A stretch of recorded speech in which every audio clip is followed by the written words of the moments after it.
أعوذ بالله من الشيطان الرجيم بسم الله الرحمن الرحيم الحمد لله رب العالمين الصلاة والسلام على رسوله الكريم وعلى أهل بيته الطيبين الطاهرين المعصومين. انتہائی واجب العزت واجب القدر برادران عزیز، برادران اسلامی و ایمانی، آج ہم قرآن مجید فرقان حمید کی رہنمائی میں ایک بہت ہی امپورٹنٹ موضوع ڈسکس کرنے جا رہے ہیں، جس کو اہل علم نے مدیریت زمان یا ٹائم مینجمنٹ کا عنوان دیا ہے۔ یہ ایک ایسا موضوع ہے، ایک ایسی بحث ہے جس کی طرف اگر ہم متوجہ ہوں تو انشاءاللہ ہماری دنیا و آخرت کے جو مسائل ہیں وہ انشاءاللہ حل ہو جائیں گے۔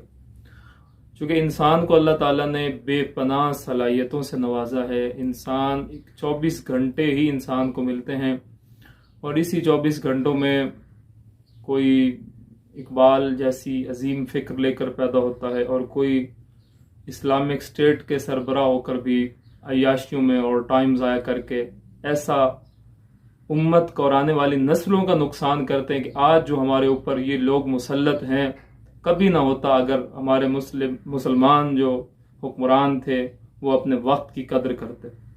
قرآن مجید اور روایات معصومین علیہ السلام نے ہمیں اس موضوع پہ بہت متوجہ کیا۔ آج ہم فعلاً انشاءاللہ مقدمتاً اور ابتدائی طور پر انشاءاللہ ایک آیت اور ایک روایت کا سہارا لیتے ہیں، اور انشاءاللہ زندگی جب تک ہماری ہے اور ہمارا نامہ اعمال چلتا ہے تو ہمارے پاس رجوع اور توبہ کی گنجائش ہوتی ہے، لیکن خدا نخواستہ اگر ہماری سانسوں کا سلسلہ جو ہے یہ بندھن ٹوٹ جائے تو پھر حسرت اور پشیمانی کے علاوہ کچھ بھی حاصل نہیں ہوتا۔ یہ سورہ فاطر ہے، بسم اللہ الرحمن الرحیم، آیت نمبر 37 ہے، جس میں اللہ فرماتا ہے بسم اللہ الرحمن الرحیم وَهُمْ يَصْطَرِخُونَ فِيهَا رَبَّنَا أَخْرِجْنَا نَعْمَلْ صَالِحًا غَيْرَ الَّذِي كُنَّا نَعْمَلْ أَوَلَوْ نُعَمِّرْكُمْ مَا يَتَذَكَّرُ فِيهِ مَنْ تَذَكَّرَ وَجَاءَكُمُ النَّذِيرُ فَذُوقُوا فَمَا لِلظَّالِمِينَ مِن نَصِيرٍ۔ اللہ تعالیٰ فرمائے گا کہ وہاں وہ چیخ چیخ کر کہیں گے، اے ہمارے رب ہمیں یہاں سے نکال تاکہ ہم نیک عمل کریں ان اعمال سے مختلف جو ہم پہلے یعنی دنیا میں کیا کرتے تھے۔ انہیں جواب دیا جائے گا، کیا ہم نے تم کو اتنی عمر نہ دی تھی جس میں کوئی سبق لینا چاہے تو لے سکتا تھا، اور تمہارے پاس متنبع کرنے والا بھی آ چکا تھا، اب مزہ چکھو، ظالموں کے لیے کوئی مددگار نہیں۔ ظالم کہتے ہیں جو بھی لمٹ کراس کر جائے گا، وضع شیء فی غیر محلہ، کسی چیز کو بھی اپنے محل سے ہٹا جانا، اس کو ظلم کہتے ہیں۔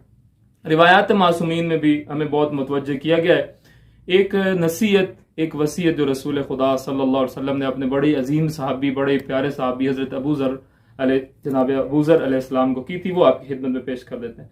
فرماتے ہیں، یا ابا ذر احفظ ما اوصیک بہ تکن سعیدا فی الدنیا والآخرہ، جو میں تمہیں وصیت کر رہا ہوں اس کو پکڑ لو، اس پہ عمل کرو، دنیا آخرت میں تم سعادت مند قرار پاؤ گے۔ اور اکثر لوگ اس نعمت کی قدر نہیں کرتے جو اللہ نے انہیں یہ نعمت دی ہے۔ وہ کیا؟ 5 چیزوں سے پہلے ان کو غنیمت جانو۔ شبابک قبل حرمک، اپنی جوانی کو بڑھاپے سے پہلے غنیمت جانو۔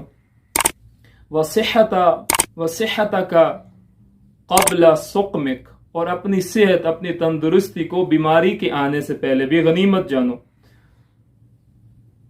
وغناک قبل فقرک، اور یہ جو تمہاری اللہ تعالیٰ نے تمہیں غنی بے نیاز کیا ہے، اس کو فقر کے آنے سے پہلے بھی غنیمت جانو۔ وفراغک قبل شغلک، اور اپنی جو فراغت ہے اس کو مصروفیت سے پہلے غنیمت جانو۔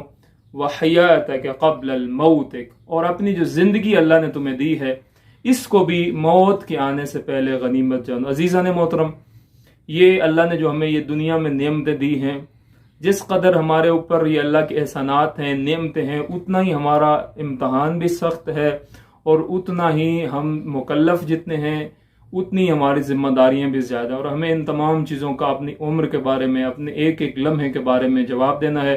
انشاءاللہ خدا بند متعال سے دعا ہے کہ اللہ مجھ حقیر کو بھی یہ جو ہم فضولیات میں اپنا ٹائم ضائع کرتے ہیں اس سے بچنے کی، اور آپ سب کو انشاءاللہ اس پہ عمل کی توفیق عطا فرمائے. ہم اپنے قیمتی وقت کو ضائع نہ کریں اور ان کی قدر کریں. انشاءاللہ دنیا و آخرت میں انشاءاللہ ہم سعادت مند قرار پائیں گے. والسلام ورحمۃ اللہ وبرکاتہ.